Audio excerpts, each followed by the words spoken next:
ನಾಳೆ ಯಾವುದೇ ಕಾರಣಕ್ಕೂ ಅವನನ್ನ ಬಿಡಬಾರ್ದು. ಬೆಳಗ್ಗೆ ಬರ್ತಿದ್ದಂಗೆ ಯಾವುದೇ ಕಾರಣಕ್ಕೂ ಅವನು ಬದುಕಬಾರ್ದು. ನಾವು ಕೆಲಸ ಹತ್ಕೊಂಡ ಮೇಲೆ ನಮ್ಮಿಂದ ಅದು ಮಿಸ್ ಆಗೋ ಚಾನ್ಸೇ ಇಲ್ಲ. ಇಷ್ಟು ದಿನ ಯಾರಾದ್ರೂ ಯಾವುದೇ ಕೆಲಸ ಮಾಡ್ಕೊಟ್ಟಿದ್ದೀವಿ, ಇನ್ನು ನಿನ್ನ ಕೆಲಸ ಅಂದಮೇಲೆ ಮಾಡದೇ ಇರೋಕ್ಕಾಗತ್ತಾ? ನಾಳೆ ಬೆಳಗ್ಗೆ ಸೂರ್ಯ ಉದಯ ಆಗೋದು ಮಾತ್ರ ನೋಡ್ತಾನೆ, ಸಂಜೆ ಮುಳುಗೋದು ನೋಡೋದಕ್ಕೆ ಅವನಿರಲ್ಲ. ನೀವೇನು ಯೋಚನೆ ಮಾಡೋಕೆ ಹೋಗ್ಬೇಡ. ಕೆಲಸ ಮಾಡೋದು ಖಂಡಿತ. ನಾಳೆ ಕೆಲಸ ಮಾಡಾದ್ಮೇಲೆ ಏನು ಮಾಡೋದು ಅಂತ ಯೋಚನೆ ಮಾಡು.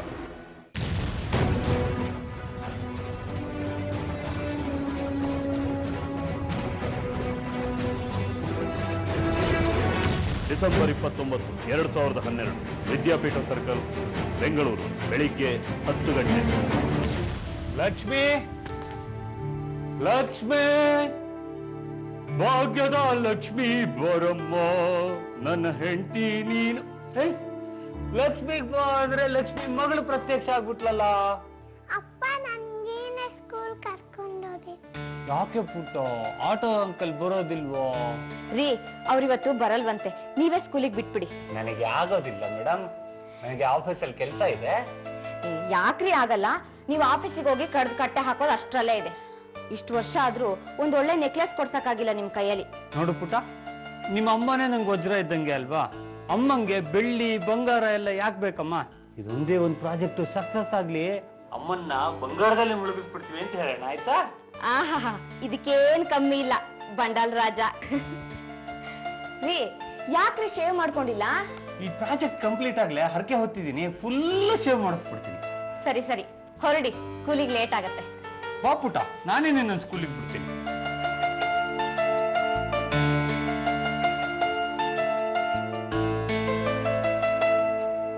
ರೀ, ಹುಷಾರ ಕರ್ಕೊಂಡೋಗಿ.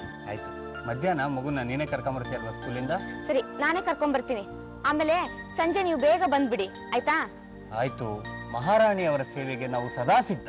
ಇದೇನ್ರಿ ರೋಡವೆಲ್ಲ, ಹೊರಡಿ. ಅಮ್ಮಂಗ್ ಟಾಟಾ ಮಾಡೋಕಂದ.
ಬೆಂಗಳೂರಲ್ಲಿ ಒಂದು ಮಾತಿದೆ, ಇಲ್ಲಿ ಎರಡೂ ಪಾದಗಳನ್ನ ಒಂದ್ ಕಡೆ ಇಟ್ಕೊಂಡು ಸುಮ್ಮನೆ ನಿಂತ್ಕೊಂಡಿರ್ತೀನಿ ಅಂತ ಅಂದ್ರು 1000 ಗಟ್ಟಲೆ ಹಣ ಕೊಡಬೇಕಾಗತ್ತೆ.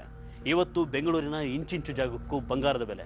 ಅದಕ್ಕೆ ಇಲ್ಲಿಯ ಗಲ್ಲಿಗಳಲ್ಲೂ ರಿಯಲ್ ಎಸ್ಟೇಟ್ ಅನ್ನೋ ಉದ್ಯಮದ ಕನಸು ಹೊತ್ತ ಕನಸುಗಾರರು ಸಿಗ್ತಾರೆ. ಎಲ್ಲೋ ಬೇರೆ ಊರಿಂದ ಬಂದು ಇಲ್ಲಿ ನೆಲೆ ನಿಂತೋರೋ ಅಥವಾ ಇಲ್ಲೇ ಹುಟ್ಟಿ ಬೆಳೆದು ಒಂದೆರಡು ಸೈಟು ಮನೆ ಮಾಡ್ಕೊಂಡಿರೋರು ಎಲ್ಲರೂ ಹಣ ಸಿಕ್ಕರೆ ಮಾಡೋ ಜಪ ಒಂದೇ, ರಿಯಲ್ ಎಸ್ಟೇಟ್. ಹಾಗೆ ಈ ವ್ಯವಹಾರ ನಿಂತಿರೋದು ರೌಡಿಯಿಸಂ ಅನ್ನೋ ಕೊಚ್ಚೆ ಮೇಲೆ. ಇವತ್ತಿನ ಘಟನೆ ನಡೆದಿದ್ದು ಬೆಂಗಳೂರಿನ ವಿದ್ಯಾಪೀಠ ಸರ್ಕಲ್ ಬಳಿ. ಇಲ್ಲಿ ಸಿಂಚನ ಎಂಟರ್ಪ್ರೈಸಸ್ ಅನ್ನೋ ಸಣ್ಣ ಆಫೀಸ್ ಮಾಡಿಕೊಂಡು ರಿಯಲ್ ಎಸ್ಟೇಟ್ ವ್ಯವಹಾರ ಹಾಗೂ ಬಿಲ್ಡಿಂಗ್ ಪ್ಲಾನ್ಗಳನ್ನ ಮಾಡ್ಕೊಂಡಿದ್ದವನು ಒಂದಿನ ಇದ್ದಕ್ಕಿದ್ದ ಹಾಗೆ ಕೊಲೆಯಾಗಿ ಹೋಗ್ತಾನೆ. ಬೆಂಗಳೂರಿನ ರಿಯಲ್ ಎಸ್ಟೇಟ್ ವ್ಯವಹಾರದಲ್ಲಿ ಇದೆಲ್ಲ ಮಾಮೂಲು ಅಂತ ಪೊಲೀಸರು ಸುಮ್ಮನೆ ಕೂರಲ್ಲ. ಕೊಲೆಯ ಮೂಲ ಹುಡುಕ್ತಾರೆ. ಕೊಲೆ ಯಾಕಾಯ್ತು ಅನ್ನೋದು ಗೊತ್ತಾಗೋ ಅಷ್ಟರಲ್ಲಿ ಒಂದು ರೋಚಕ ಕಥೆ ತೆರ್ಕೊಳ್ಳುತ್ತೆ.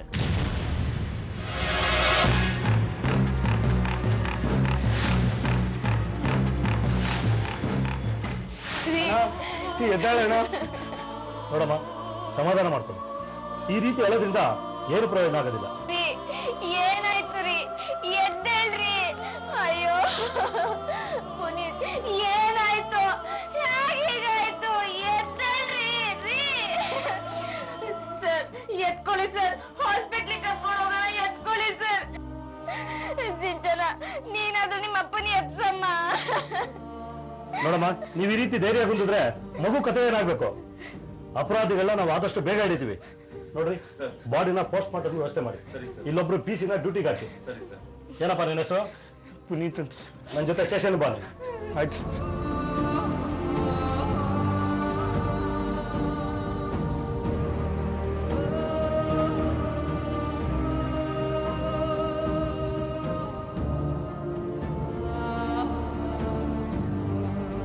ಸಿಂಚನ ಎಂಟರ್ಪ್ರೈಸಸ್ ಅನ್ನೋ ಸಣ್ಣ ಆಫೀಸ್ನಲ್ಲಿ ಹಾಡ್ ಹಗಲೇ ರಕ್ತ ಹರಿದು ಹೋಗುತ್ತೆ.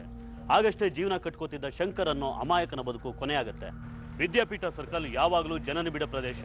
ಹೀಗೆ ಹಾಡು ಹಗಲೇ ಕೊಲೆ ಆಗುವಷ್ಟು ನಿರ್ಜನ ಪ್ರದೇಶವಂತೂ ಅಲ್ಲ.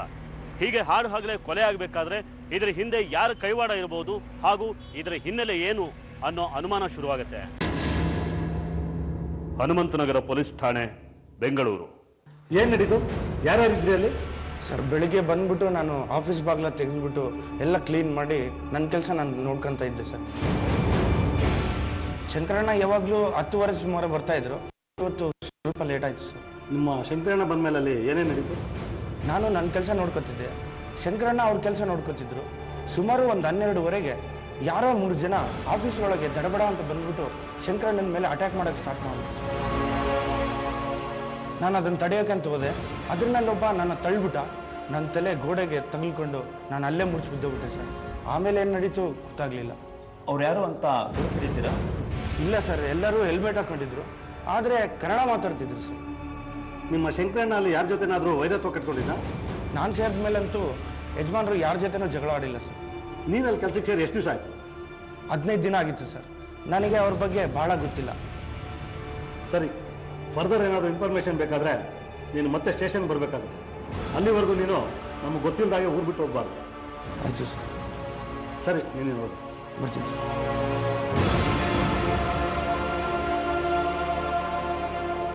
ಹಾಡು ಹಗಲೇ ಕೊಲೆ ನಡೆದಿದ್ರು ಕೊಲೆಗಾರ ಯಾವುದೇ ಕ್ಲೂ ಬಿಟ್ಟು ಹೋಗಿರೋದಿಲ್ಲ. ಕೊಲೆಯ ಪ್ರತ್ಯಕ್ಷದರ್ಶಿ ಪುನೀತ್ ಆಗಷ್ಟೇ ಕೆಲ್ಸಕ್ಕೆ ಸೇರಿರ್ತಾನೆ. ಶಂಕರ್ ಏನು, ಅವನ ವ್ಯವಹಾರದ ಹಿನ್ನೆಲೆ ಏನು ಅನ್ನೋ ಯಾವ ಮಾಹಿತಿನೂ ಅವನಿಗಿರೋದಿಲ್ಲ. ಇವನಿಂದ ಏನಾದರೂ ಕ್ಲೂ ಸಿಗ್ಬೋದೇನೋ ಅನ್ಕೊಂಡಿದ್ದ ಪೊಲೀಸರಿಗೆ ನಿರಾಶೆ ಆಗುತ್ತೆ. ರಿಯಲ್ ಎಸ್ಟೇಟ್ ಕೊಲೆಗೆ ಇನ್ನೊಂದು ಸೇರ್ಪಡೆ ಅನ್ನೋ ತೀರ್ಮಾನಕ್ಕೆ ಬರೋ ಪೊಲೀಸರು ಶಂಕರನ ಹೆಂಡತಿಯನ್ನು ವಿಚಾರಣೆ ಮಾಡ್ತಾರೆ. ಶಂಕರ ಹೆಂಡತಿ ಹತ್ರ ಏನಾದರೂ ವಿಷಯಗಳನ್ನ ಹೇಳ್ಕೊಂಡಿರ್ಬೋದು ಅನ್ನೋದು ಪೊಲೀಸರ ಯೋಚನೆ ಆಗಿತ್ತು. ನೋಡಿ ಲಕ್ಷ್ಮಿ ಅವರೇ, ನಿಮ್ಮ ಗಂಡನ ಯಾರು ಕೊಲೆ ಮಾಡಿದ್ರು, ಅದ್ರ ಹಿಂದಿನ ಕಾರಣ ಏನು ಅಂತ ನಮ್ಗೆ ಇನ್ನೂ ಕ್ಲೂ ಸಿಕ್ಕಿಲ್ಲ. ನೀವು ನಿಮ್ಮ ಗಂಡನ ಬಗ್ಗೆ ವಿವರವಾಗಿ ಹೇಳಿದ್ರೆ ನಮ್ಗೆಲ್ಲಾದ್ರೂ ಕ್ಲೂ ಸಿಗ್ಬೋದೇನು? ನೋಡಿ ಸರ್, ನನ್ನ ಗಂಡನ ಬಗ್ಗೆ ಎಲ್ಲ ನಿಮಗೀಗಾಗಲೇ ಹೇಳಿದ್ದೀನಿ. ನಮ್ಮ ಮದುವೆ ಆಗಿ 5 ವರ್ಷ ಆಯ್ತು. ಒಂದು ದಿನ ಕೂಡ ಜಗಳ ಮಾಡ್ದವ್ರಲ್ಲ. ಅಂಥದ್ರಲ್ಲಿ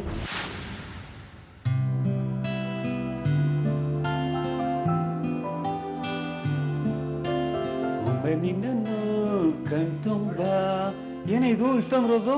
ಯಾರೇ ತಂದು ಕೊಟ್ರು? ಓಹೋ, ಯಾರು ತಂದು ಕೊಟ್ಬಿಡ್ತಾರೆ? ನಾನೇ ತಂದು ಜೋಡಿಸಿದ್ದು. ನನಗೆ ಗುಲಾಬಿ ಹೂ ಅಂದ್ರೆ ಎಷ್ಟಿಷ್ಟ ಅಂತ ಗೊತ್ತಿದ್ರು ಒಂದು ದಿನನೂ ಹೂವ ತಂದು ಕೊಟ್ಟಿಲ್ಲ ನೀವು. ಅಲ್ವೇ, ಮದುವೆ ಆಗಿ 5 ವರ್ಷ ಆಗಿದೆ, ಒಂದು ಮಗು ಕೂಡ ಇದೆ. ಇನ್ನು ಅದೇ ಕಲ್ಪನೆಗಳಲ್ಲೇ ಜೀವನ ನಡೆಸ್ತಿದೀಯಲ್ಲ ನೀನು. ಅಲ್ಲ ರೀ, ನಾವೇನ್ ಮುದ್ಕಿಯರಾದ್ವಾ?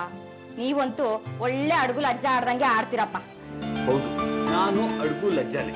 ಆದ್ರೆ ಕೆಲವೊಂದ್ಸತಿ ಮಾತ್ರ ನನಗೆ ಈ ರೊಮ್ಯಾಂಟಿಕ್ ಆಗಿ ಮಾತಾಡೋದಕ್ಕೆ, ರೊಮ್ಯಾಂಟಿಕ್ ಆಗಿ ಹಾಡು ಹೇಳೋದಕ್ಕೂ ಕೂಡ ಬರುತ್ತೆ.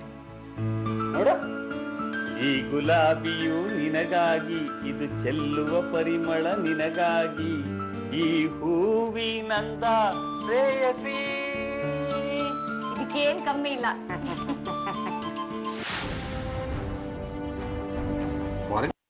ಜಗಳ ಆಡಿದ್ರ ಅಥವಾ ವ್ಯವಹಾರದಲ್ಲಿ ಜಗಳ ಆಗಿದೆ ಅಂತ ನಿಮ್ಮ ಹತ್ರ ಯಾವತ್ತಾದ್ರೂ ಹೇಳಿದ್ರ?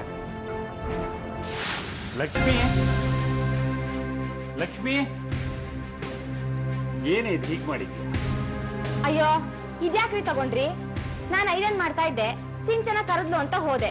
ಬಂದು ನೋಡೋ ಅಷ್ಟರಲ್ಲಿ ಸುಟ್ಟೋಗ್ಬಿಟ್ಟಿತ್ತು. ಸುಟ್ಟೋಗಿದ್ದನ್ನ ಮನೇಲಿ ಇಟ್ಕೋಬಾರ್ದು, ಬಿಸಾಕ್ಬೇಕು ಕಣ್ರಿ. ಆದ್ರೆ ಇದು ನನ್ ಟಿ ಶರ್ಟ್ ಇದ್ದಾಗ ಕಾಣಿಸ್ತಿಲ್ವಲ್ಲ? ಅಯ್ಯ ಮತ್ತಿನ್ನೆ ನಂದ, ಇದನ್ನ ಬಿಸಾಕ್ತೀನಿ ಬಿಡಿ.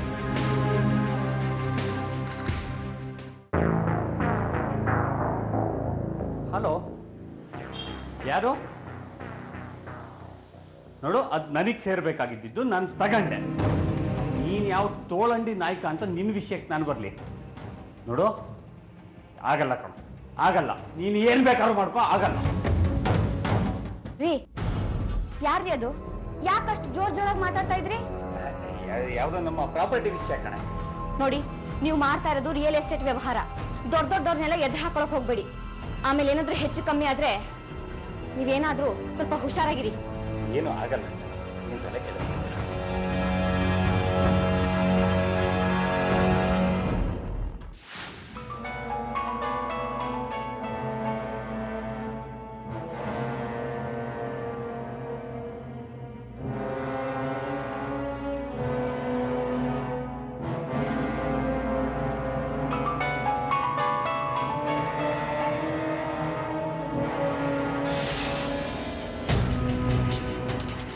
ಹಲೋ, ಆಗಲ್ಲ ಅಂತ ಹೇಳಿದ್ನಲ್ಲ.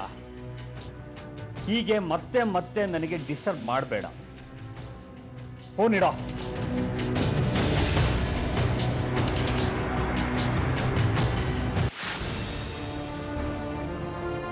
ನನ್ಗೆ ಹೇಳಿದ್ದನ್ನೇ ಹೇಳಿ ಹೇಳಿ ಸಾಕಾಗಿ ಹೋಗಿದೆ ಸರ್. ನನ್ನವರು ನನ್ನನ್ನು ಬಿಟ್ಟೋದ್ರಲ್ಲ ಅನ್ನೋ ಶಾಕಿಂದ ನಾನು ಇನ್ನೂ ಹೊರಗೆ ಬಂದಿಲ್ಲ. ಅಂಥದ್ರಲ್ಲಿ ಪ್ರಶ್ನೆ ಮೇಲೆ ಪ್ರಶ್ನೆ ಮಾಡಿ ಯಾಕೆ ಹಿಂಸೆ ಕೊಡ್ತೀರಾ ಸರ್? ನೋಡಮ್ಮ, ನನ್ನ ಕರ್ತವ್ಯ ನಾನು ಮಾಡ್ತಾ ಇದ್ದೀನಿ. ನಿಮ್ಗೆ ನೋವಾಗುತ್ತೆ ಅಂತ ನನಗೆ ಗೊತ್ತು, ಆದ್ರೆ ಏನ್ ಮಾಡಕ್ಕಾಗತ್ತೆ? ಟೈಮ್ ಕೊಟ್ಟಷ್ಟು ಆರೋಪಿಗೆ ತಪ್ಪಿಸ್ಕೊಳ್ಳೋಕೆ ಟೈಮ್ ಕೊಟ್ಟಂಗಾಗತ್ತೆ. ನಾವು ಒಂದೇ ಒಂದು ಸಣ್ಣ ಕ್ಲೂ ಹುಡುಕ್ತಾ ಇದ್ದೀವಿ. ಸರ್, ನಿಮಗೆ ಇದೊಂದು ಕೇಸ್ ಮಾತ್ರ ಸರ್. ನನಗೆ ನನ್ನ ಬದುಕನ್ನ ಕಿತ್ಕೊಂಡವ್ರನ್ನ ಹುಡ್ಕೋಕೆ ನಾನು ಸಹಾಯ ಮಾಡದೇ ಇರ್ತೀನ ಸರ್. ನನಗೆ ಸುಧಾರಿಸ್ಕೊಳ್ಳೋಕೆ ಸ್ವಲ್ಪ ಟೈಮ್ ಕೊಡಿ ಸರ್. ಆಯ್ತಮ್ಮ, ನಿಮ್ಗೆ ಏನಾದರೂ ಅನುಮಾನ ಇದ್ರೆ ಅಥವಾ ಯಾರ ಮೇಲಾದ್ರೂ ಸಂಶಯ ಬಂದ್ರೆ ಇಮಿಡಿಯೇಟ್ ಆಗಿ ಕಾಲ್ ಮಾಡಿ, ನಾನೇನು ಬರ್ತೀನಿ. ಆಯ್ತು ಸರ್. ನಾವೆಲ್ಲರೂ ಸ್ವಲ್ಪ ದಿನದ ಮಟ್ಟಿಗೆ ಬೆಂಗಳೂರು ಬಿಟ್ಬಿಡೋಣ. ಇಲ್ಲೇ ಇದ್ರೆ ಯಾರಿಗಾದ್ರೂ ಅನುಮಾನ ಬರಲ್ವಾ? ಯಾರ್ಯಾಕೆ ಅನುಮಾನ ಪಡ್ತಾರೆ? ನಾವೇನು ಶಂಕರನ ಸಂಬಂಧಿಗಳ? ಅದೆಲ್ಲ ಆಗೋಕ್ಕೆ ಚಾನ್ಸೇ ಇಲ್ಲ. ಅಷ್ಟಕ್ಕೂ ನಾವೇನಾದ್ರೂ ಕ್ಲೂ ಬಿಟ್ಟಿದ್ರೆ ತಾನೇ ಪ್ರಾಬ್ಲಮ್ಮು. ನೀನ್ ಬೇಕಾರೆ ಬಾಂಬೆಗೋ ಅಥವಾ ಬೇರೆ ಎಲ್ಲಾರು ಹೋಗೋ, ನಾವಂತೂ ಬರಲ್ಲ, ಇಲ್ಲೇ ಇರ್ತೀವಿ. ಮೊದ್ಲು ನಿನ್ನ ಹತ್ರ ಇರೋ ಮೊಬೈಲ್ ನೋಡ್ದಾಕು. ಲೇ, ಮಾತಾಡಕ್ಕೆ ಅಂತಿರೋದು ಅದೊಂದೇ. ಲೇ, ನೀನ್ ಹೋಗ್ತಿರೋದು ಬಾಂಬೆಗೆ. ಅಲ್ಲಿ ಕಾಸು ಕೊಟ್ರೆ ಸಿಮ್ಮಿಗೆ ಬರೋಣ, ಮೊಬೈಲ್ಗೆ ಬರೋಣ. ಆಯ್ತು ಬಿಡ್ರಪ್ಪ, ನೀವು ಬರಲ್ವಾ? ಲೇ, ನಮ್ಮನ್ನ ಬೆಂಗಳೂರಲ್ಲಿ ಯಾರು ಏನೂ ಮಾಡಕ್ಕಾಗಲ್ಲ. ಅಲ್ಲ, ನಾವೇನ್ ರೌಡಿ ಶೀಟರ್ಸ ಅಥವಾ ಸುಫಾರಿ ಕಿಲ್ಲರ್ಸ? ನಾವಂತೂ ಬರಲ್ಲಪ್ಪ, ಇಲ್ಲೇ ಇರ್ತೀವಿ. ನೀನ್ ಹೋಗ್ ಬಾ. ಹೋಗ್ ಬಂದ್ಮೇಲೆ ಇದ್ದೇ ಇದೆಯಲ್ಲಪ್ಪ. ಆಯ್ತು ಬಿಡ್ರಪ್ಪ, ಹಂಗೆ ಮಾಡಿ. ಹಂಗೆ ಹೋಗ್ತಾನ ಬೈಕ್ನ ಮಾರ್ಬಿಡಿ. ಆಮೇಲೆ ಗಾಡಿಲಿ ಏನಾದ್ರು ತಂದೆ ಹಸ್ತು ಬಿಡಿ. ಯಾಕೆಂದ್ರೆ ಏನು ಇಲ್ಲ ಅನ್ಕೊಂಡಾಗೆ ಏನಾದ್ರು ಸುಳಿ ಸಿಕ್ಕೋದು, ನಾವು ಸಿಗಾಕೊಳ್ಳೋದು. ಸರಿ ಸರಿ, ನಡಿ ನೀನು. ನಡಿಯಪ್ಪ, ನಾವು ಹೋಗೋಣ. ಸರಿ, ಹುಷಾರು. ಸರಿನಾ? ಹೋದ್ಮೇಲೆ ಫೋನ್ ಮಾಡು. ಸರಿ ಕೊಡು.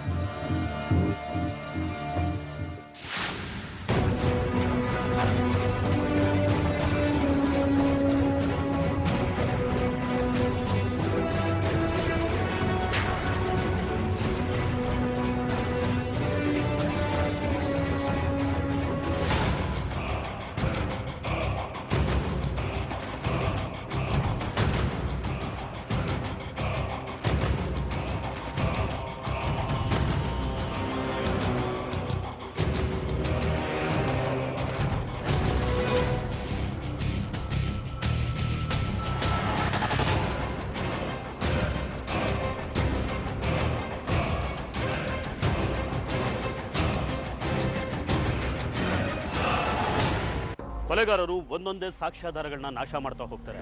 ಪೊಲೀಸರಿಗೆ ಕೊಲೆಗಾರರು ಯಾರು ಅನ್ನೋ ಸಣ್ಣ ಸುಳಿವು ಕೂಡ ಸಿಗೋದಿಲ್ಲ. ಯಾಕೆಂದ್ರೆ ಶಂಕರನ್ಗೆ ಯಾರ ಮೇಲೂ ದ್ವೇಷ ಇರಲಿಲ್ಲ ಅಥವಾ ಶಂಕರನ್ ಮೇಲೆ ಯಾರಿಗೂ ದ್ವೇಷ ಇರಲಿಲ್ಲ. ಹಾಗಾಗಿ ಯಾರ ಮೇಲೆ ಅನುಮಾನ ಪಡಬೇಕು ಅಂತ ಪೊಲೀಸರಿಗೆ ಗೊತ್ತಾಗೋದಿಲ್ಲ. ಇಂಥ ಸಮಯದಲ್ಲಿ ಪೊಲೀಸರು ಮಾಡೋ ಕೆಲಸ ಅಂದ್ರೆ ಕೊಲೆಯಾದ ವ್ಯಕ್ತಿ ವ್ಯವಹಾರ ಮಾಡ್ತಿದ್ದ ಜಾಗ ಹಾಗೂ ಅದರ ಸುತ್ತಮುತ್ತ ಇರೋ ಜನರ ಅಭಿಪ್ರಾಯ ತಗೊಳ್ಳೋದು. ಅಲ್ಲಿ ಏನಾದ್ರೂ ಕ್ಲೂ ಸಿಗೋ ಚಾನ್ಸಸ್ ಇರುತ್ತೆ. ಇಲ್ಲೂ ಕೂಡ ಪೊಲೀಸರು ಹಾಗೆ ಮಾಡ್ತಾರೆ. ವಿದ್ಯಾಪೀಠ ಸರ್ಕಲ್ನ ಶಂಕರ್ ಆಫೀಸ್ ಇದ್ದ ಜಾಗಕ್ಕೆ ಹೋಗಿ ಅಕ್ಕಪಕ್ಕದ ಜನರನ್ನ ವಿಚಾರಣೆ ಮಾಡ್ತಾರೆ.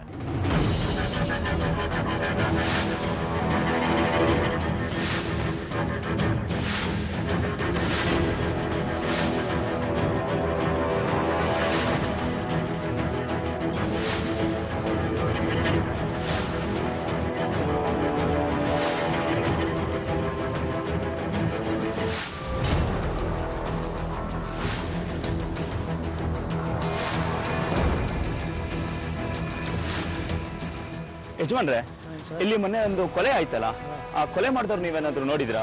ನೋಡಿ ಸರ್, 12 ಕಾಲಕ್ಕೆ 3 ಜನ ಹೋದ್ರು ಸರ್, ಬೈಕಲ್ಲಿ ಹೋಯ್ತು. ಓಕೆ.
ಯಾರ ನೀನು?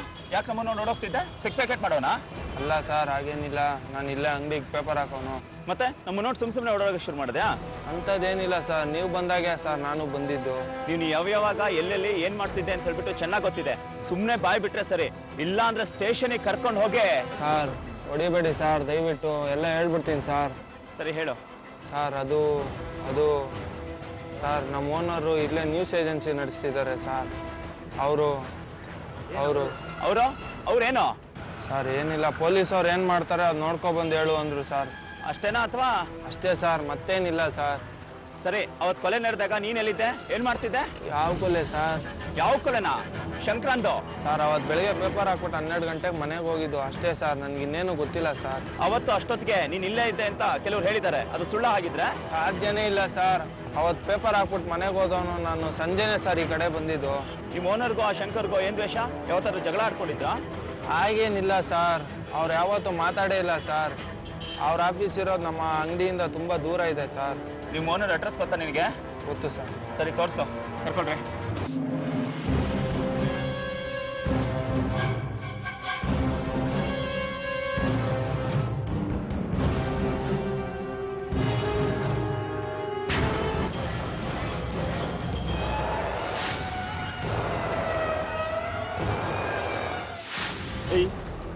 ಯಾಕೋ ಇವನ ಹತ್ರ ಪೊಲೀಸ್ನವ್ರ ಬಗ್ಗೆ ಅಬ್ಸರ್ವೇಷನ್ ಮಾಡು ಅಂತ ಹೇಳಿದ್ದೆ ಅಂತ?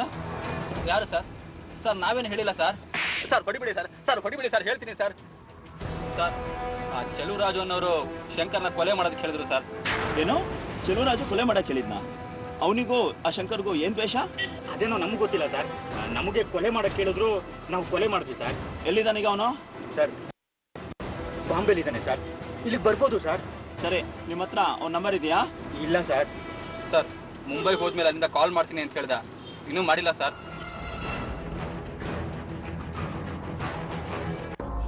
ಪೇಪರ್ ಹುಡುಗನ ಹಿಡಿದು ವಿಚಾರಣೆ ಮಾಡಿದ ಪೊಲೀಸರಿಗೆ ಕೊನೆಗೂ ಒಂದು ಕ್ಲೂ ಸಿಗುತ್ತೆ. ಅದೇ ಜಾಡು ಹಿಡಿದು ಹೊರಟವ್ರಿಗೆ ಶಂಕರನ್ನ ಕೊಲೆ ಮಾಡಿದವರು ಸಿಕ್ಬಿಡ್ತಾರೆ. ಆದ್ರೆ ಇಲ್ಲಿ ಶಂಕರನ್ಗೆ ಯಾವುದೇ ಸಂಬಂಧ ಇಲ್ದಿರೋ ಚೆಲುವರಾಜು ಅನ್ನೋನ ಹೆಸರು ಕೇಳಿಬರುತ್ತೆ. ಈತ ಯಾರು? ಇವನ್ಗೂ ಶಂಕರಂಗೂ ಏನ್ ದ್ವೇಷ? ಅವನನ್ನ ಹಾಡ್ ಹಗಲೇ ಕೊಚ್ಚಾಕುವಂಥದ್ದು ಆತ ಏನ್ ಮಾಡಿದ್ದ? ಯಾರೀ ಚೆಲುವರಾಜು? ಮಿಸ್ಟರ್ ಮಂಜುನಾಥ್, ನಾವು ಹೇಳಿರೋ ನಂಬರ್ನ ಟ್ರೇಸ್ ಮಾಡ್ತಿದ್ದೀರಾ? ಇಲ್ಲಿ ಸರ್, ಅಬ್ಸರ್ವೇಷನ್ ಇದೆ ಸರ್. ಸರಿ, ಏನಾದ್ರು ಇನ್ಫಾರ್ಮೇಶನ್ ಬಂದ್ರೆ ತಿಳಿಸಿ. Okay okay sir. Sir call ಬರ್ತಿದೆ.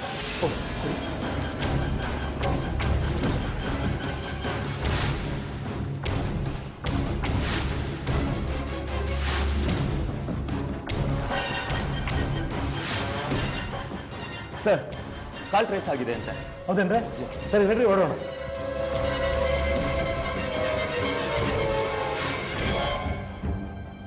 ಜನವರಿ 6, 2013.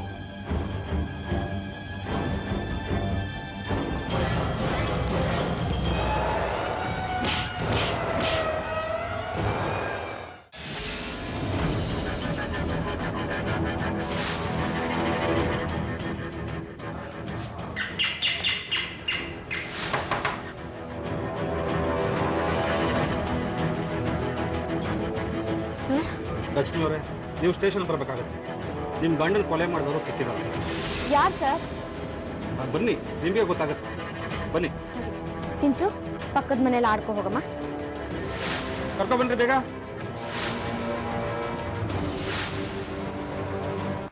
ಕೊಲೆ ಮಾಡಿ ಬೆಂಗಳೂರನ್ನ ಬಿಟ್ಟು ಹೋಗಿದ್ದ ಚೆಲುವರಾಜು ವಾಪಸ್ ಬೆಂಗಳೂರಿಗೆ ಬರೋ ವಿಷಯ ತಿಳಿದ ಪೊಲೀಸರು ಅವನನ್ನ ಬಂಧಿಸ್ತಾರೆ. ಯಾವ ಸುಳುವನ್ನ ಬಿಟ್ಟು ಹೋಗದ ಚೆಲುವರಾಜು ತಾನು ಹೀಗೆ ಸಿಕ್ಕಿಬಿಡ್ತೀನಿ ಅಂತ ಕನ್ಸಲ್ಲೂ ಅನ್ಕೊಂಡಿರಲಿಲ್ಲ. ಚೆಲುವರಾಜು ಈ ರೀತಿ ಕೊಲೆ ಮಾಡೋದಕ್ಕೆ ಕಾರಣ ಏನು? ಚೆಲುವರಾಜುನ ವಿಚಾರಣೆಗೆ ಒಳಪಡಿಸಿದಾಗ ಯಾರು ಊಹೆ ಮಾಡ್ಕೊಳ್ಳೋಕ್ಕೂ ಆಗದೆ ಇರೋಂಥ ಒಂದು ಕತೆ ಈ ಕೊಲೆ ಹಿಂದೆ ಇದೆ ಅನ್ನೋದು ಗೊತ್ತಾಗುತ್ತೆ. ಸರ್, ನನ್ನ ಗಂಡನ ಕೊಲೆ ಮಾಡಿದವರು ಸಿಕ್ಕಿದ್ರು ಅಂತ ಹೇಳಿದ್ರಲ್ಲ, ಯಾರು ಸರ್ ಅವರು? ಹೇಳ್ತೀನಿ. ಚೆಲುವರಾಜನವನು ಏನಾಗ್ಬೇಕು ನಿಮಗೆ?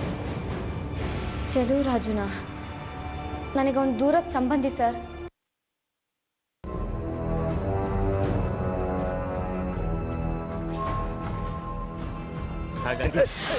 ಸಾರಿ ಗೊತ್ತಾಗಿಲ್ಲ.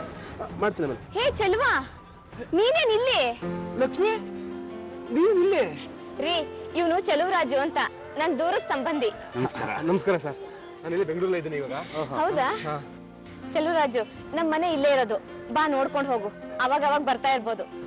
ಇವಾಗ ನಾನು ಬರೋದು ಚೆನ್ನಾಗಿರಲ್ಲ ಅನ್ಸುತ್ತೆ. ಬನ್ನಿ ಬನ್ನಿ ಬನ್ನಿ ಬನ್ನಿ.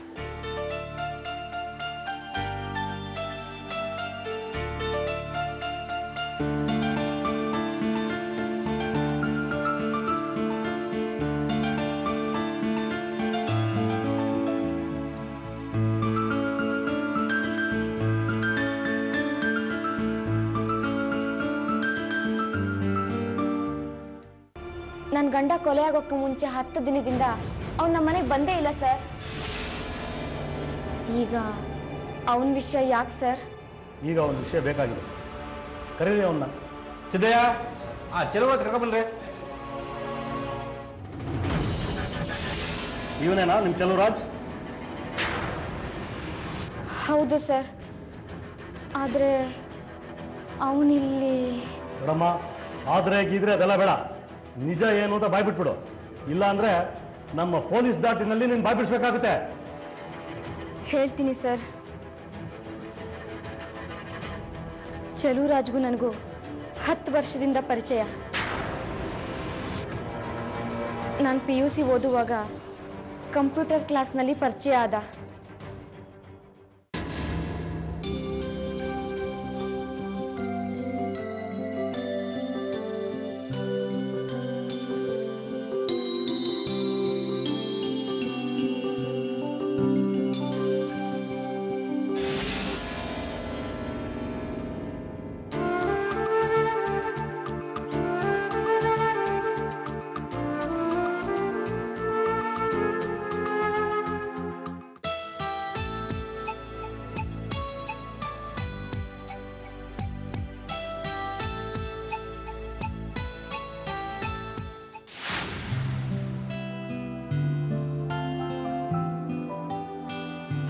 ಹಾಯ್. ಹಾಯ್. ಯಾಕೆ ಇಷ್ಟು ಲೇಟು? ಅದೆಲ್ಲ ಇರಲಿ. ಲಕ್ಷ್ಮೀವ್ರೆ, ಬೇರೆ ನಿಂತ್ಕೊಳ್ಳಿ. ಯಾಕೆ? ನಿಂತ್ಕೊಳ್ಳಿ, ಹೇಳ್ತೀನಿ.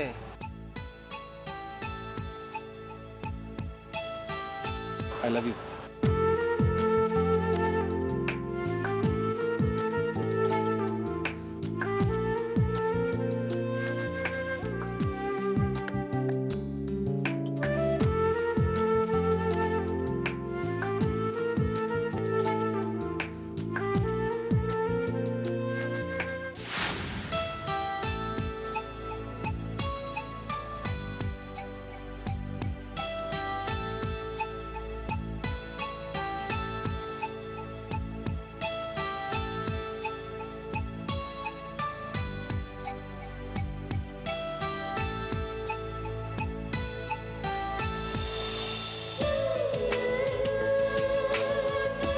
ಮನೇಲಿ ಒತ್ತಾಯ ಮಾಡಿ ಶಂಕರ್ ಜೊತೆ ಮದ್ವೆ ಮಾಡಿದ್ರು ಸರ್.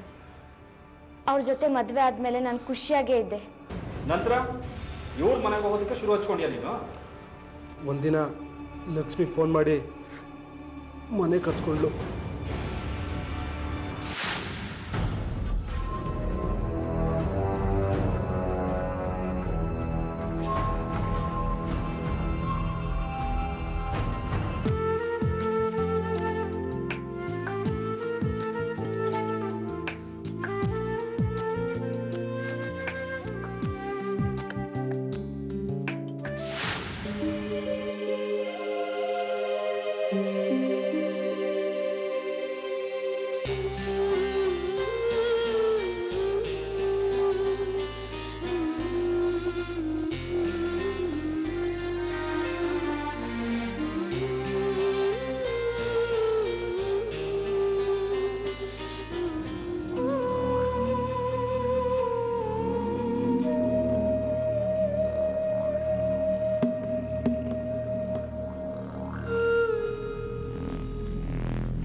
ನಮ್ಮಿಬ್ಬರು ಪ್ರೀತಿ ಮೊದಲು ಥರ ಮುಂದುವರಿತು ಸರ್.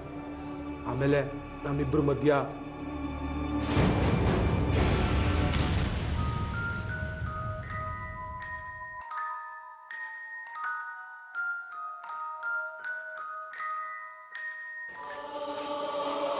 ಹೋ ನೀನಾ? ಬಾರ ಒಳಗೆ. ತಗೋ, ಏನೋ ಇದು? ನಿನಗೆ ಇಷ್ಟವಾದ ರೋಸು. ಅದು ಗೊತ್ತು, ಇವತ್ತು ಯಾಕೆ ತಂದೆ? ವಿಷಯ ಇದೆ. ಎನಿವೆ ಥ್ಯಾಂಕ್ಸ್ ಕಣ. ಏನೋ ಇದು ಇವತ್ತು ಫ್ಲವರ್ಸು ಚಾಕ್ಲೇಟು ಎಲ್ಲ ತಂದ್ಬಿಟ್ಟಿದ್ಯಾ? ಏನ್ ನಿನ್ ಬರ್ತ್ಡೇನಾ? ನನ್ನ ಬರ್ತಡೇ ನಾನೇ ಗಿಫ್ಟ್ ಕೊಡ್ತೀನಾ? ನೀನ್ ತಾನೇ ಕೊಡ್ಬೇಕು. ನನ್ ಬರ್ತಡೇ ಅಂತೂ ಅಲ್ಲ. ಅದೇನು ಅಂತ ಹೇಳೋ. ಯಾಕೆ ಮರ್ತೋಗ್ಬಿಟ್ಯಾ? ನನಗಂತೂ ನೆನಪಾಗ್ತಿಲ್ಲ.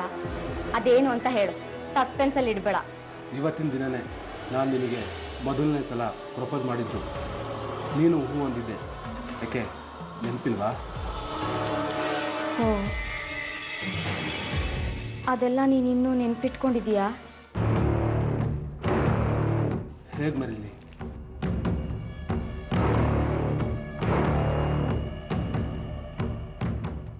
ಯಾಕೆ ಇಷ್ಟ ಇಲ್ವಾ? ಏನಿಲ್ಲ ಬಿಡು.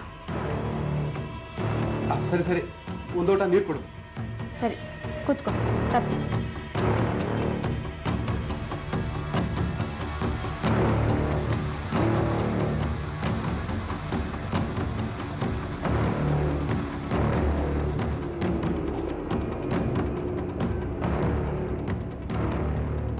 ತಗೊಳ್ಳೋ. ಅಯ್ಯೋ, ಶರ್ಟ್ ಎಲ್ಲ ನೀರಾಗೋಯ್ತಲ್ಲೋ. ಅಯ್ಯೋ ಸಾರಿ ಕಣೋ. ಅಯ್ಯೋ, ಶರ್ಟ್ ಎಲ್ಲ ಒದ್ದೆ ಆಗಿದೆ. ತೆಕ್ಕೊಡು, ಐರನ್ ಮಾಡ್ಕೊಡ್ತೀನಿ. ಪರವಾಗಿಲ್ಲ, ತೆಕ್ಕೊಡು.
ಮದುವೆ ಆಗಿ 5 ವರ್ಷದ ಮಗು ಇರೋ ಒಂದಿನಾನು ಒಬ್ರಿಗೊಬ್ರು ಜಗಳ ಆಡದೆ ಇರೋ ಇವ್ರ ಸಂಸಾರದಲ್ಲಿ ಇಂಥ ಒಂದು ತಿರುವು ಬರುತ್ತೆ ಅಂತ ಯಾರೂ ಕಲ್ಪನೆ ಮಾಡ್ಕೊಂಡಿರಲ್ಲ.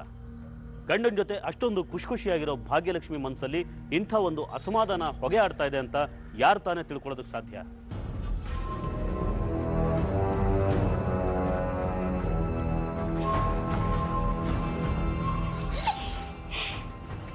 ಯಾಕ್ರಿ 2 ದಿನದಿಂದ ಬಂದೇ ಇಲ್ಲ? ಸ್ವಲ್ಪ ಕೆಲಸ ಇತ್ತು, ಅದಕ್ಕೆ ಬರೋಕ್ಕಾಗಲಿಲ್ಲ. ಹೌದಾ? ನಾನು ಹುಟ್ಟಿರೋ ಸೀರೆ ಚೆನ್ನಾಗಿದೆಯಾ? ಅದೇನು ರೇಷ್ಮೆ ಸೀರೆ ಉಟ್ಕೊಂಡ್ಬಿಟ್ಟಿದೀಯ ಇವತ್ತು? ಚೆಲ್ವಾ, ನಿನಗೆ ನನ್ನ ಮೇಲೆ ನಿಜವಾಗ್ಲೂ ಪ್ರೀತಿ ಇದೆಯಾ? ಅದ್ಯಾಕೆ ಹಾಕಿ ಕೇಳ್ತಿದ್ಯಾ? ಏನೂ ಇಲ್ಲ, ನನಗೆ ಶಂಕರ್ ಜೊತೆ ಇರೋಕ್ಕೆ ಇಷ್ಟ ಆಗ್ತಿಲ್ಲ. ನನಗೆ ನೀನ್ ಬೇಕು. ಶಂಕರ್ ಕಟ್ಟಿರೋ ಈ ತಾಳಿ ನನಗೆ ಬೇಡ. ಆಯ್ತು, ಒಳ್ಳೆ ಹುಚ್ಚಿ ಆಡ್ದಂಗೆ ಆಡ್ಬೇಡ, ಸ್ವಲ್ಪ ಸಮಾಧಾನವಾಗಿರು. ನನಗೆ ಸಮಾಧಾನ ಇಲ್ಲ, ನನಗೆ ಈ ತಾಳಿ ಬೇಡ ಅಷ್ಟೇ. ಸ್ವಲ್ಪ ಇಲ್ಲೇ ಇರು, ಬರ್ತೀನಿ.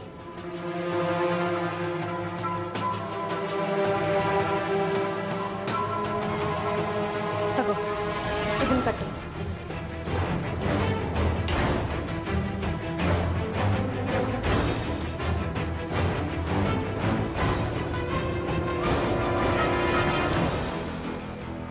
ಚೆಲ್ವಾ, ಆದಷ್ಟು ಬೇಗ ನಾನು ಇಲ್ಲಿಂದ ಕರ್ಕೊಂಡು ಹೋಗು. ಆಮೇಲೆ ಏನಾಯ್ತು? ಶಂಕರ್ ಯಾಕೆ ಕೊಲೆ ಮಾಡಿದೆ? ಒಂದಿನ ನಾನು ಲಕ್ಷ್ಮಿ ಜೊತೆಲಿದ್ದಾಗ ಶಂಕರ್ ನೋಡಿ ಜಗಳ ಮಾಡ್ದ ಸರ್.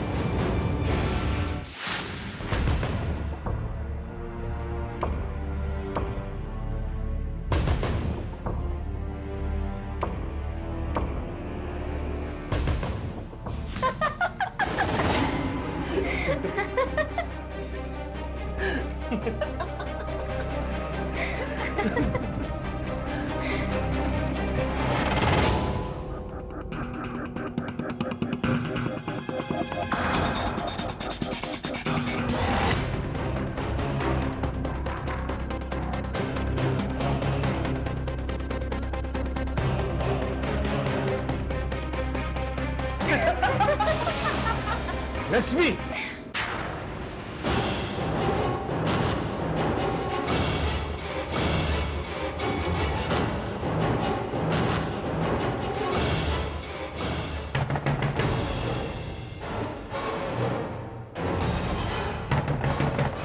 ಲಕ್ಷ್ಮಿ,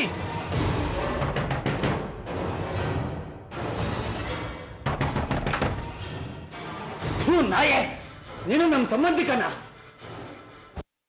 ಸಂಸಾರದಲ್ಲಿ ನಿನ್ನ ಹತ್ರ ಮಾತಾಡೋದು. ನೀನು ನಿನ್ ಮುಖ ನೋಡೋದಕ್ಕೂ ಸಹಿ ಆಗತ್ ನಂಗೆ. ರೀ, ಕೋಪದಲ್ಲಿ ಏನೇನೋ ಮಾತಾಡ್ಬೇಡಿ. ನೀವ್ ಅನ್ಕೊಂಡಾಗ ಏನೂ ಆಗಿಲ್ಲ, ನೀವ್ ತಪ್ಪು ತಿಳ್ಕೊತಿದ್ದೀರಾ ಅಷ್ಟೇ. ಬಾಯಿ ಮುಚ್ಚು, ಏನು ಮಾತಾಡ್ಬೇಡ. ಅಲ್ಲ ಶಂಕರ್ ಅವರೇ, ಮಾತು ಕೇಳಿ. ನೀನು ಮಾತಾಡ್ಬೇಡ, ನಡಿ ಅವ್ರಿಗೆ, ನಡಿ, get out.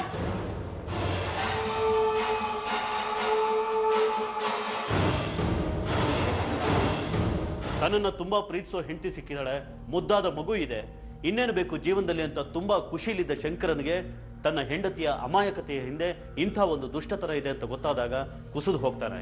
ತಾನು ಪ್ರೀತಿಸೋ ಹೆಂಡತಿ ತನ್ನ ಕಣ್ಣೆದ್ರೆ ಇನ್ನೊಬ್ಬನ ಜೊತೆ ಸಿಕ್ಕಿಬಿದ್ರೆ ಯಾವ ಗಂಡಸ್ತಾನೆ ಸುಮ್ಮನಿರ್ತಾನೆ? ಆವತ್ತಾಗಿದ್ದು ಅದೇ. ಭಾಗ್ಯಲಕ್ಷ್ಮಿ ಜೊತೆ ಚೆಲುವರಾಜು ಇದ್ದಿದ್ದನ್ನ ನೋಡಿ ಶಂಕರ್ ತಾಳ್ಮೆಗೆಟ್ಟು ಕೂಗಾಡ್ತಾನೆ. ಹೆಂಡತಿಯ ಮನೆಯವ್ರಿಗೆಲ್ಲ ವಿಷಯ ತಿಳಿಸೋದಾಗಿ ಹೇಳ್ತಾನೆ.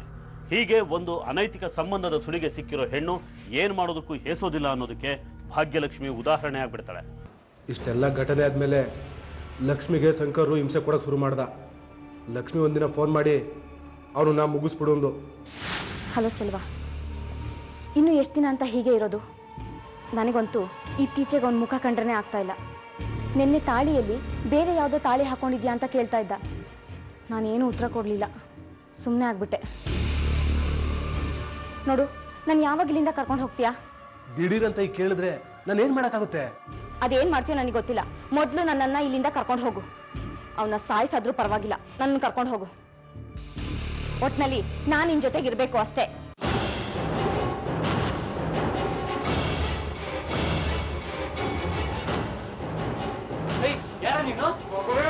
ನನ್ನ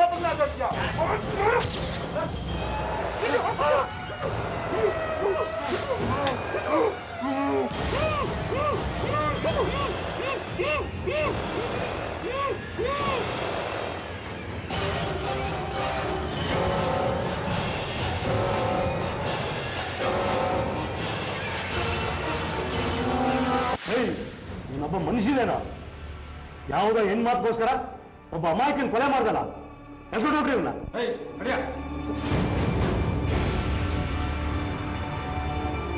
ಸಾಫ್ಟ್ವೇರ್ ಇಂಜಿನಿಯರ್ ಗಂಡನನ್ನೇ ಕೊಲಿಸಿದ ಶುಭಾ ಪ್ರಕರಣದ ಕಾವು ಮಾಸೋ ಮುನ್ನನೇ ಇನ್ನೊಂದು ಅದೇ ರೀತಿ ಕಥೆ ಬೆಂಗಳೂರು ಸಾಕ್ಷಿಯಾಗುತ್ತೆ. ರಿಯಲ್ ಎಸ್ಟೇಟ್ ಕೊಲೆ ಅಂತಾನೆ ಮಾಧ್ಯಮಗಳಲ್ಲಿ ಬಿಂಬಿತವಾಗಿದ್ದ ಈ ಪ್ರಕರಣ ಕೊನೆಗೆ ಹೆಂಡತಿಯ ಪಿತೂರಿಯಿಂದ ನಡೆದದ್ದು ಅನ್ನೋದು ಗೊತ್ತಾಗುತ್ತೆ.